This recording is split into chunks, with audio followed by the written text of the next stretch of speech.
مسلم league نون کے رہنما لاہور میں پریس کانفرنس کر رہے ہیں۔ عمران خان صاحب کی کل کی جو دھمکی امیز پیشکش ہے اس پر بات کرنے سے پہلے کچھ ماضی میں جانا اور جھانکنا ضروری ہے۔ قوم جانتی ہے کہ جب موجودہ قومی اسمبلی کا پہلا اجلاس ہوا باقاعدہ تو قائد حزب اختلاف نے تمام تر جو ریگنگ کی گئی تھی 18 کے الیکشن میں اور جس طرح سہولت کاروں سے مل کے عمران خان صاحب کو الیکشن چوری کر کے دیا گیا تھا، اس کے باوجود انہوں نے میثاق معیشت کی پیشکش کی، کیونکہ ہم جانتے تھے کہ ملکی معیشت جو ہے اس کو مزید ہچکولے نہیں ملنے چاہیے۔ شہباز شریف صاحب کی میثاق معیشت کی پیشکش کا جو کہ متحدہ اپوزیشن کی جانب سے یہ آفر کی گئی تھی، عمران خان صاحب اور ان کے ساتھیوں نے مذاق بنایا، اس کا تماشا بنایا اور اس کو کبھی سنجیدگی سے نہیں لیا۔ اس کے بعد پونے 4 برس وہ وفاق میں حکمران رہے، فیٹف کے معاملے پہ اور دوسری حساس قانون سازی کے معاملے میں جب بھی ملکی مفاد کی بات آئی تو اس وقت کی اپوزیشن نے ہم نے قانون سازی میں حکومت سے تعاون کیا، لیکن ہر بار ہمیں تانے سننے پڑے، ہر بار ہمیں این آر او کا تانا دیا گیا، حالانکہ یہ بیچارے Imran Khan N R O دینے کے کبھی بھی قابل نہیں تھے۔ موصوف کا حال یہ تھا اور نفرت ان کے اندر اتنی بھری ہوئی تھی۔ ہم نے بہت سے وزیر اعظم دیکھے ہیں قومی اسمبلی میں، ہم میں سے بہت سوں کو دہائیاں گزر گئی ہیں، یہ پہلے وزیر اعظم تھے جو نشستیں پھلانگ کر وزیر اعظم کی سیٹ پہ آتے تھے تاکہ اپوزیشن والوں سے آئی کانٹیکٹ نہ ہو، سلام دعا تو سوال ہی پیدا نہیں ہوتا۔ پونے 4 سال اس شخص نے نہ کسی سے سلام لی اور نہ کسی کی طرف دیکھنا گوارا کیا۔ ایک فرعونیت تھی عجیب و غریب، ایسی فرعونیت ہم نے نہ کبھی دیکھی تھی اور نہ سنی تھی۔ اس ملک میں مارشل لاء لگانے والے بھی رہے ہیں، انہوں نے سب کے ریکارڈ توڑ دیے۔ اور بہرحال ایک آئینی جمہوری تبدیلی کے نتیجے میں عمران خان صاحب کا دور ختم ہوا اور تب سے لے کے آج تک جتنی بھی سازشیں خان صاحب نے اور ان کے سہولت کاروں نے اور ان کے ساتھیوں نے کی ہیں، اللہ کے فضل سے ایک ایک کر کے ناکام رہی ہیں، اور جتنی دھمکیاں بھی دیتے رہے ہیں وہ گیدڑ دھمکیاں ہی ثابت ہوئی ہیں۔ اور اس کی بنیادی وجہ کوئی ہماری مہارت نہیں ہے، یہ قدرت کا وبال ہے۔ جو شخص کسی کی پگڑی اچھالے، جان بوجھ کر جھوٹ بولے، خود نالائق بھی ہو، کرپٹ بھی ہو، اور ہر وہ برائی جو اس کے اپنے اندر موجود ہو اس کو بغیر کسی ثبوت کے اپنے مخالفین پر عائد کرے، وہ بہرحال قدرت کے غضب کا شکار ہوتا ہے۔ اور عمران خان صاحب اور ان کے ساتھی بھی اور ان کے سہولت کار بھی مکافات عمل ہی کا شکار ہے۔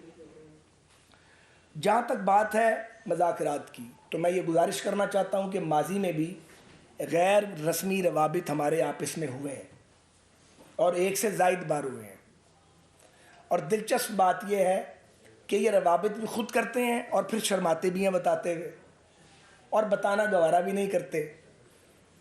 تو اس وقت بھی ہم نے ان کے دوستوں کو کہا تھا کہ آپ اگر مذاکرات چاہتے ہیں تو فیصلہ تو پی ڈی ایم کی ٹیبل پہ جائے گا، لیکن مذاکرات دنیا میں کبھی مشروط نہیں ہوتے، وہ تو نان سٹارٹر ہو جاتا ہے۔ آپ پہلے شرط عائد کرتے ہیں تو مذاکرات کس بات پہ کریں گے؟ آپ پہلے شرائط عائد کرتے ہیں۔ اور ان کے دوستوں کو یہ بھی بتایا تھا کہ یہ یک طرفہ ٹریفک نہیں چل سکتی، یہ صرف آپ کا ایجنڈا نہیں ہے۔ اگر پی ڈی ایم نے فیصلہ کیا، پیپلز پارٹی اور اے این پی نے سب نے مل کے فیصلہ کیا تو ان کا اپنا ایجنڈا ہوگا۔ اور میں یہ بھی عرض کرتا چلوں کہ ہمارے بعض اتحادیوں کو اس بات پر شدید تحفظات ہیں کہ ان سے بات نہیں کرنی اور کسی طرح کی کوئی فیس سیونگ نہیں دینی۔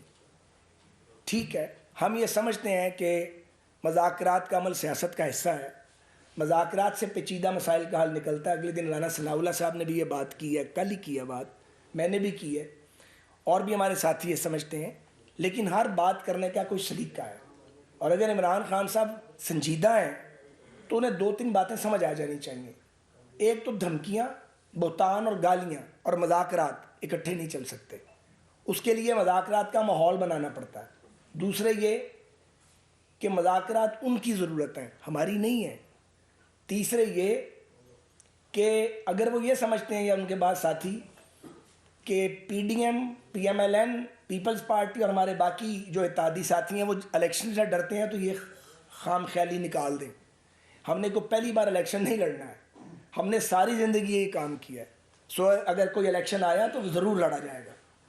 گزارش یہ ہے کہ ہم یہ سمجھتے ہیں کہ لارجر نیشنل انٹرسٹ میں ہم بات بھی کر سکتے ہیں, قدم بھی اٹھا سکتے ہیں اگر ہمارے اتحادیوں نے اجازت دی, لیکن ہمارا یہ سوچا سمجھا موقف ہے کہ اسمبلیاں قانون سازی کے لیے بنتی ہیں, گورننس کے لیے بنتی ہیں, توڑنے پھوڑنے کے لیے نہیں بنتی ہیں.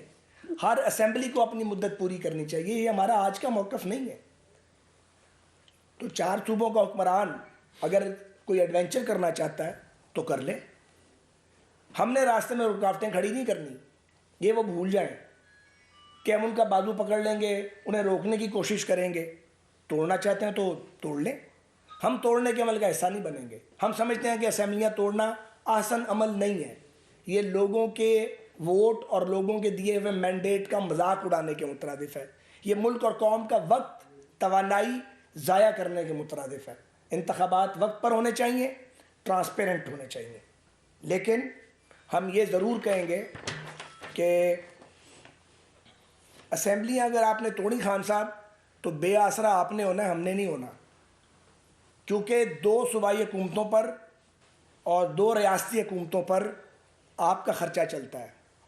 آپ لانگ مارچ بھی اسی خرچے سے کرتے ہیں, اپنے جلسے بھی وہیں سے سجاتے ہیں, اور اگر بھاگتے ہیں پتہ نہیں کس خوف کے تابع اور اسلام آباد نہیں آتے تو پناہ بھی جا کے کبھی پشاور میں اور کبھی لاہور میں لیتے ہیں یا ایبٹ آباد میں چلے جاتے ہیں. تو ہمارا کوئی مسئلہ نہیں ہے.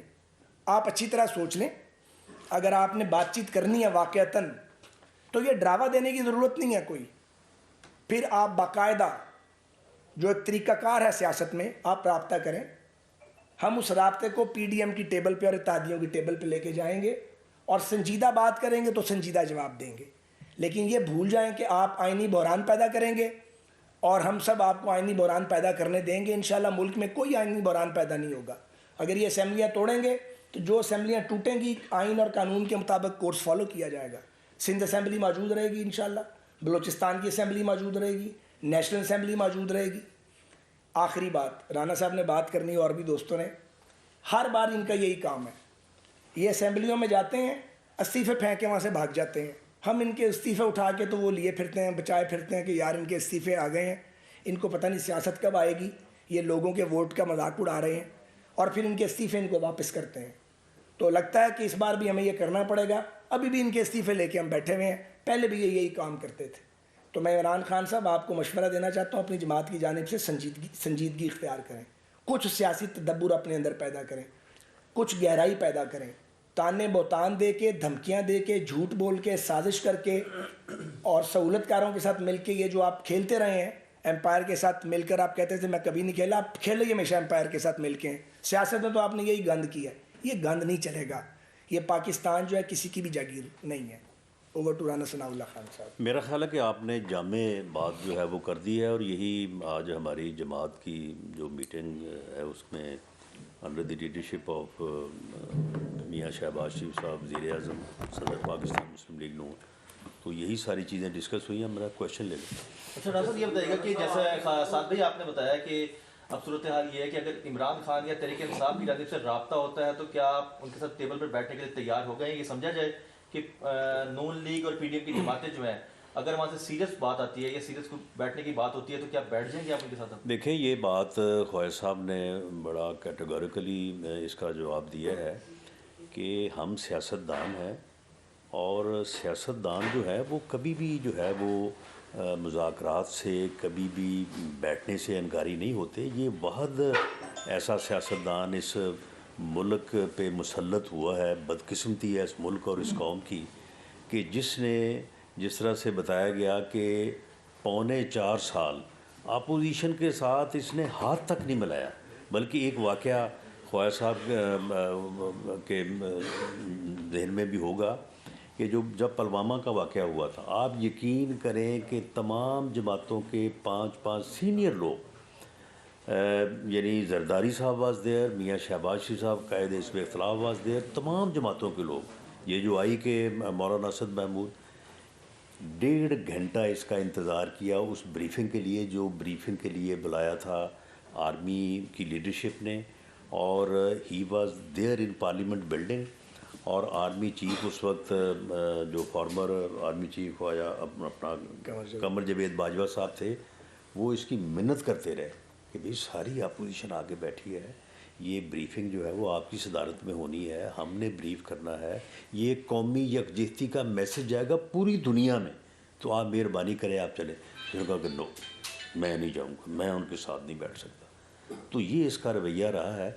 تو اس کے باوجود ہماری طرف سے یہ کہنا کہ یہ دھمکی امیز جو ہے نا وہ ہمیں جو ہے وہ مذاکرات کی آفر نہ کرے، اس نے دھمکیاں دے کے دیکھ لی ہے، یہ اسٹیبلشمنٹ سے دھمکیاں دے کے، ان کو بلیک میل کر کے، ان کو گالیاں دے کے ان سے الیکشن کی ڈیٹ لینا چاہتا تھا، نہیں لے سکا۔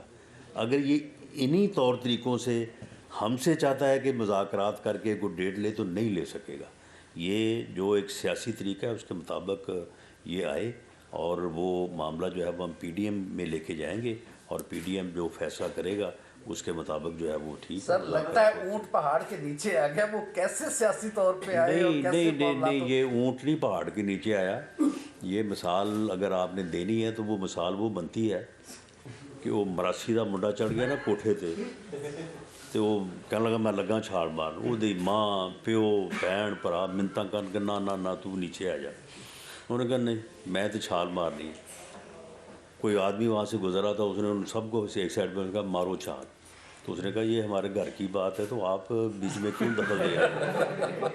تو معاملہ یہ ہے کہ یہ جو اس نے 2014 سے ہر بات پہ دھمکی، میں آ رہا ہوں، میں یہ کر دوں گا، میں اسلام آباد بند کر دوں گا، میں آپ کو چھپنے کے لیے جگہ نہیں دوں گا، میں یہ کر دوں گا، میں وہ کر دوں گا، یہ یعنی بالعموم 2014 سے اور بالخصوص 25 مئی 2022 سے یہ اسی کام پہ وہ لگا ہوا ہے۔ اب ہم بھی اس بات پہ ہیں کہ تم نے جو چھلانگ لگانی ہے لگاؤ۔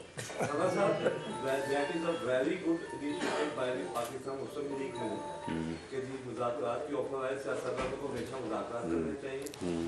مسلم لیگ نون نے اپنا فیصلہ بتا دیا، پی ڈی ایم کی میٹنگ کب آپ کال کرنے جا رہے ہیں؟ اس سے نہیں تو جی بتائیں۔ نہیں فیصلہ نہیں بتایا ہم نے، چونکہ میری ارسل نے بڑی واضح بات کی، رانا ثناء اللہ خان صاحب نے بھی بہت صراحت سے بتا دیا ہے، پھر چوتھی بار بتا رہے ہیں، چونکہ انہوں نے کل پریس کانفرنس کی ہے، ہم سب یہاں لاہور میں آج موجود ہیں، ہم نے اپنی پارٹی کا ویو پوائنٹ آپ کے سامنے رکھا ہے، یہ ہماری رائے ہے۔ فیصلے کا اختیار اتحادیوں کو ہے، جس میں پی ڈی ایم شامل ہے، پاکستان پیپلز پارٹی ہے اور اے این پی ہے، فیصلہ وہی کر سکتے ہیں، لیکن جس انداز میں انہوں نے بال ہماری طرف پھینکی ہے اور دھمکیاں دی ہیں، اس کو تو کنسیڈر نہیں کیا جا سکتا۔ تو اپنا لب و لہجہ پہلے آپ ٹھیک کریں، بات کرنا سیکھیں، بات کی پیشکش کرنا آپ کو سیکھنا چاہیے، سمجھ آنی چاہیے۔ ایک میں ضرور کہوں گا، اس جال میں اس نے خود ہی پھنسنا ہے، جال پھینکنا ضرور پھینکو، پھنسو گے بھی اس میں آپ خود ہی۔ ساتھ صاحب آپ سے سوال ہے کہ آپ نے جو پریس کانفرنس کی ہے، آپ سے بظاہر یہ لگتا ہے کہ آپ میں کوئی بہت زیادہ انرجی طاقت آ گئی ہے، وہ طاقت کہاں سے آئی ہے کہ آپ نے جس لب و لہجے میں عمران خان سے کہا ہے؟ تو دوسری بات یہ ہے کہ کوئی مڈل مین ہو سکتا ہے عمران خان اور آپ کے ساتھ مذاکرات کروانے کے لیے؟ اجازت تک میں جواب دوں، گزارش یہ ہے کہ طاقت کا سر چشمہ تو اللہ کریم کی ذات ہے، اور پھر توکل اور ایمان ہے اس پر۔ جہاں تک دنیاوی بات ہے تو اس طاقت کا نام ہے میاں نواز شریف۔ اچھا یہ بتائیے گا کہ اب اگر مذاکرات، اور دوسری بات یہ کہ دیکھیں پہلے ہم نے یہ کہا تھا کہ مشروط جو ہے نا وہ بات نہیں ہو سکتی، غیر مشروط بیٹھے، اب اس نے بات اب بھی مشروط کی ہے اور ساتھ دھمکی بھی دی ہے، تو یہ ان ایکسیپٹیبل ہے۔ باقی مذاکرات کے لیے وہ جس طرح سے خواجہ صاحب نے کہا ہے وہ آفر کرے، تو پی ایم ایل این کا بھی اور باقی اتحادی باتوں کو سب کے مشورے سے بات ہونی ہے نا، کہ ہم نے کوئی اقیلے تو نہیں کرنی۔ بات اب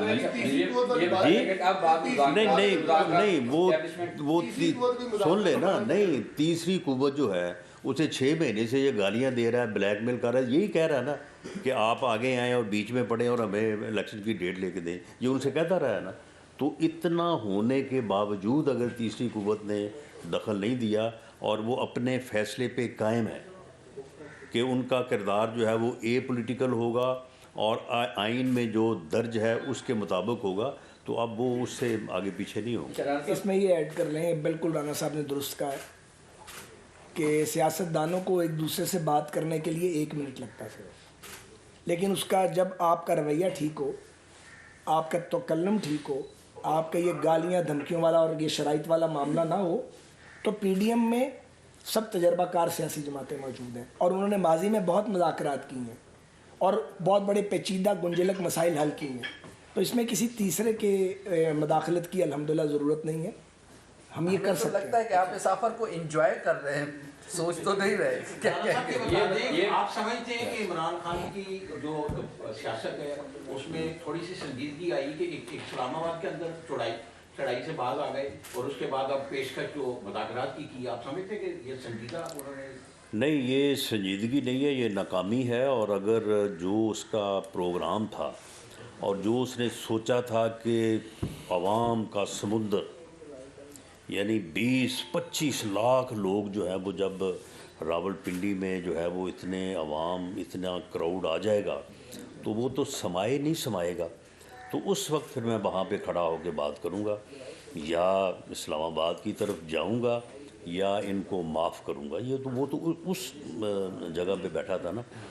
لیکن وہ اللہ تعالیٰ نے جب یہ نور خان بیس سے ہیلی کاپٹر میں آیا ہے جلسہ گاہ میں, اور اس نے وہ پائلٹ کو کہا کہ مجھے ذرا ایئر ویو کروا دو, جب ایئر ویو اس نے کیا تو اس کے بعد کانوں سے دھواں نکل آیا نا. اس نے کہا یہ کچھ ہے, جہاں جتنے یہ لاکھ ایکسپیکٹ کر رہا تھا اتنے ہزار بھی نہیں تھے.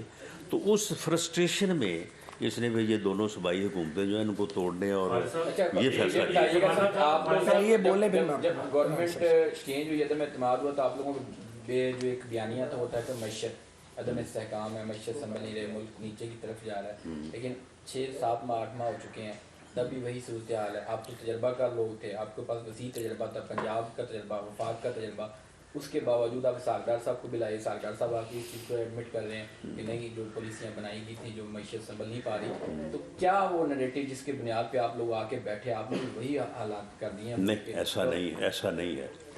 وہ حالات ہم نے کیے نہیں ہیں, بلکہ وہ جو حالات تھے اور جس طرح سے اس نے IMF کے معاہدے کی وائلیشن میں وہ پرائسز کو گرایا تھا, پٹرول کی پرائسز کو, اس وقت یہ ملک جو ہے یہ بالکل ان کی پالیسیوں کی وجہ سے ڈیفالٹ کے کنارے پہ جا چکا تھا. ہم نے ملک کو سنبھالا ہے, ہم اس صورتحال سے باہر آ گئے ہیں. ہاں, عوام کو ریلیف دینے کا مرحلہ جو ہے وہ ہم ابھی شروع نہیں کر سکے, جو کہ ہم عنقریب کریں گے انشاءاللہ تعالی. ملک بھی ڈیفالٹ سے اور اکانومی کی بدحالی جو اس وقت ہے یا پہلے تھی وہ اس سے باہر آئے گا اور لوگوں کو جو ہے وہ ریلیف بھی دے گا. ایک زمانہ تھا سر کہ واٹس ایپ پر JIT بن جاتی تھی اور اس پر تحقیقات شروع ہو جاتی تھی. اب پرائم منسٹر نے عمران خان کے الزامات اور جو بھی انہوں نے اپنے الزامات لگانے تو اس پر باقاعدہ ایک خط لکھ رکھا ہے کہ فل کورٹ کمیشن بنایا جائے. اس کمیشن کے قیام میں آپ کیا سمجھتے ہیں, کون سی رکاوٹ ہے, کیوں وہ کمیشن نہیں بن رہا اور یہ دودھ کا دودھ اور پانی کا پانی نہیں ہو رہا؟ دیکھیں, کمیشن کا بننا نہ بننا تو جس معزز ادارے کو خط لکھا گیا ہے وہ تو ان کا فیصلہ ہے. پرائم منسٹر خط لکھ سکتے ہیں, وہ اپنا فرض ادا کر چکے ہیں. یہاں پہ جو ابھی میرے ساتھی نے بات کی ہے معاشی تباہی کی, تو مجھے صرف یہ کہنا ہے کہ یہ کیا دھرا عمران خان صاحب کی نالائکیوں اور ان کے نکمے پن کا اور ان کے کھلنڈرے ساتھیوں کا تھا جنہیں ریاستی امور کا کوئی تجربہ نہیں تھا. انہوں نے گورننس کی نہیں, ان کا 1 پوائنٹ ایجنڈا تھا اپنے مخالفین کو بیٹ کرو, مقدمات بناؤ اور جھوٹا نیریٹو ڈیولپ کرو, 1 کروڑ نوکریاں, 50 لاکھ گھر, اور جو انہوں نے دعوے کیے تھے 1% بھی پورے نہیں ہوئے. ہمیں تو ایک مری مکی معیشت جو ہے وہ ملی ہے, ہم ایک آئینی تبدیلی کے ذریعے آئے ہیں. اور اگر یہ, اور اس کے بعد پھر ان کی سازشیں دیکھیں آپ کہ ہم ان کی IMF سے چھوڑی ہوئی ڈیل جو انہوں نے خراب کی تھی ہم اس کو کمپلیٹ کرنے جا رہے ہیں, اور ان کے جو سابق وزیر خزانہ ہیں اور 2 وزرائے خزانہ وہ بات چیت کر رہے ہیں کہ ان کو تارپیڈو کرو. وہ ہم نے تھوڑے تارپیڈو ہونا تھا, وہ تو ملک نے ہو جانا تھا. اسی طرح مختلف مقامات پر اور مختلف مواقعوں پر عمران صاحب نے اور ان کے ساتھیوں نے یہ کوشش کی ہے کہ پاکستان کو سری لنکا کی سچویشن کے اندر لے کے جائیں. کبھی ایٹم بم گرانے کی بات کرتے تھے. آپ دیکھیں یہ کس قسم کا آدمی ہے اور دماغ پر کن شیاطین نے ان کے قبضہ کیا ہوا ہے کہ اگر آپ حکمران نہیں ہیں تو 22 کروڑ لوگوں کا یہ ملک جو ہے یہ جدھر مرضی چلا جائے. اور آپ کو ہر قیمت پہ حکمرانی چاہیے. کبھی ایسا بھی ہوتا ہے, آپ یہ ان سے پوچھا جا سکتا ہے آپ نے 3.25 سال میں کون سا میگا پروجیکٹ بنایا پاکستان میں. ان سے پوچھا جا سکتا ہے کہ آپ نے 70 سال میں جتنا قرض نہیں لیا گیا آپ نے 3.25 سال میں لیا, وہ کہاں لگایا آپ نے. ہم تو ان کا بوجھ تھا وہ ہمارے سر پہ آ گیا ہے. ہم بھاگ سکتے تھے, ہم پہلے بھی یہ بتاتے رہے ہیں, رپیٹ کر دیتے ہیں. ہم چاہتے تو ایک موقع آ گیا تھا کہ ہم نکل جاتے اور IMF کی ڈیل ہوتی نہ ہوتی, کیئر ٹیکر بھگتتے, لیکن بھاگ کے کدھر جائیں. یہ ہمارا ملک ہے, ہماری قبریں بزرگوں کی یہاں ہیں, یہیں ہم نے دفن ہونا ہے. ہم پاکستان کو اس طرح تنہا چھوڑ جاتے. ہم سنجیدہ لوگ ہیں, ساری زندگیاں لگائی ہیں اس کام میں. ہم نے 22 سال آوارہ گردی نہیں کی جس طرح اس نے کی ہے. ہم نے تو 5 دہائیوں کا سفر ہے ہمارا, بعض لوگوں کا پری پارٹیشن سفر ہے. یہ ملک بنایا ہمارے بزرگوں نے, یہاں مارشل لاؤں کو بھگایا اس ملک سے, ساری جوانیاں دی ہیں, جیلوں کے اندر ہم گئے ہیں. کون سی چوری کی ہم نے؟ وہ چوری ثابت کیوں نہیں ہوئی؟ اس کے دور میں ثابت کیوں نہیں ہوئی جب یہ اور اس کے سارے سہولت کار طاقت میں تھے؟ تو یہ جھوٹ کتنا بولیں گے, اور جھوٹ ان کا جو ہے وہ چورا نب نہیں بکنا. اس لیے ہم یہ کہتے ہیں آپ سنجیدگی اختیار کریں. یہ 22 کروڑ کا ملک ہے, اسے ایک بدقسمت ملک نہ بننے دیں. پاکستان کے مسائل بہت شدید ہیں, بڑے ڈیپ روٹڈ ہیں. ایک ادارہ چلانا مشکل ہوا ہے. یہ ہماری ٹانگیں کھینچنے کا دھندا کرتے ہیں انہیں, اور کوئی دوسرا کام نہیں ہے. اور یہ الیکشن آپ بتائیں, ارلی الیکشن کروا دیں جی, ارلی الیکشن کروا دیں. تو ہم تو غدار ہیں آپ کی نظر میں, ہم تو امپورٹڈ حکومت ہے آپ کی نظر میں, ہم تو چور بھی ہیں آپ کی نظر میں. آپ اب چوروں اور غداروں سے بات کریں گے. اور جو نیریٹو جھوٹا آپ نے سائفر کا بنایا تھا, جو بالکل جس کے پرخچے اڑ گئے ہیں, آپ وہاں سے پیچھے ہٹنے کو تیار ہیں. جیسے 35 پنکچرز پہ کئی سال آپ بولتے رہے اور ایک دن منہ سے نکل گیا کہ وہ تو میرا سیاسی بیان تھا. ان کے لیے سیاست کھیل تماشا ہے, ہمارا پیشن ہے. یہ اپنے اقتدار کے لیے یہ سارا کچھ کرتے ہیں, ہم اسے جہاد سمجھ کے کرتے ہیں. بہت فرق ہے ہماری اور ان کی سوچ میں. صاحب یہ بات تو ٹھیک ہوگی, لیکن جو نمبرز ہیں وہ اکنامک کے وہ بڑے خراب ہیں. آپ کے ریزروز ہیں وہ بڑی بری طرح گر رہے ہیں, اور آگے آپ کو کوئی فیوچر پلان بھی نظر نہیں آ رہا کہ آپ ان ریزروز کو کیسے بڑھائیں گے.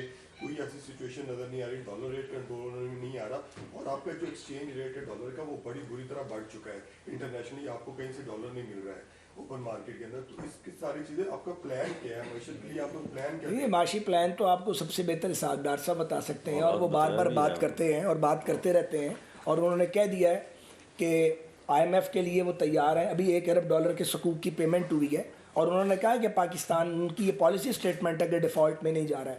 لیکن جو ملک ڈیفالٹ تقریباً ہونے والا ہو یا ہو چکا ہو, اس کو وہاں سے پل بیک کر کے واپس لانا اور خوشحالی کے راستے پہ چلانا, یہ چند ماہ کا کام نہیں ہے. اس کے لیے پولیٹیکل اسٹیبلٹی چاہیے, اور عمران یہی چاہتا ہے کہ پولیٹیکل اسٹیبلٹی نہ آئے. بہت بہت شکریہ. سن لیں میری بات سن لیں. جو لوگ بار بار یہ کویشچن اٹھا رہے ہیں, تو کیا وہ ہماری 7 ماہ کی جو اکانومی کی پالیسیز ہیں ان میں سے کسی ایک بات کی نشاندہی کر سکتے ہیں کہ اس وجہ سے یہ ہو رہا ہے؟ یہ تو پچھلے یعنی پورے 4 سال سے جو ہے یہ معاشی تباہی جو ہے وہ شروع ہوئی ہے, جسے ہم روکنے کی کوشش کر رہے ہیں. ایک سابق افسر نے اعتراف کیا کہ انہوں نے اس کے بعد آپ کا ایک سابق افسر نے اعتراف کیا کہ انہوں نے آئین پاکستان کی خلاف ورزی کی. کیا وفاقی حکومت ان کے خلاف؟ کس نے اعتراف کیا؟ جنرل قمر جاوید باجوہ صاحب نے ریٹائرمنٹ سے پہلے انہوں نے کہا تھا کہ ہم نے قانون توڑا, آئندہ نہیں توڑیں گے. ہم نے آئین پاکستان کے خلاف گئے, لیکن آئندہ ہم نہیں کریں گے. وفاقی حکومت کو ارادہ رکھتی ہے کہ ان کے خلاف کارروائی کی جائے؟ وفاقی حکومت ایک ہی ارادہ رکھتی ہے کہ پاکستان کو اسٹیبلائز کیسے کرنا ہے, بجائے اس کے کہ ہم گڑھے مردے اکھاڑیں. اور ایک نئی بات سنیں جناب, ہمیں بولنے دینا, سوال آپ نے کرنا, جواب ہم نے دینا. بجائے اس کے کہ گڑھے مردے اکھاڑیں, بجائے اس کے کہ ایک دوسرے کے گریبان پھاڑیں, ہم پاکستان کو آگے لے کے جانا چاہتے ہیں. ایک بات رانا صاحب نے کی ہے, اس میں تھوڑا اضافہ کر لیں. 4 سال کی بربادی اس کی ہے, اور بربادی اس دن شروع ہوئی تھی جس دن نواز شریف صاحب کو غیر قانونی اور غیر آئینی طور پہ سازش کے ذریعے ایک منتخب حکومت کو اکھاڑا گیا تھا. سو یہ 5 سال کی تباہی ہے, کیونکہ جب آپ ایک منتخب حکومت کے پاؤں اکھاڑ دیں گے, ان کے سپریم لیڈر کو ڈسکوالیفائی کریں گے ایلیگلی, اور آپ اس حکومت کو چلنے نہیں دیں گے, اور یہ اس سازش کا پورا پہ یہ پیکج تھا. یہ وہ سازش ہے جو پاکستان میں 2010 میں پروجیکٹ عمران کی شکل میں لانچ کی گئی تھی, اور جس کا خاتمہ اب قریب ہے. بہت شکریہ.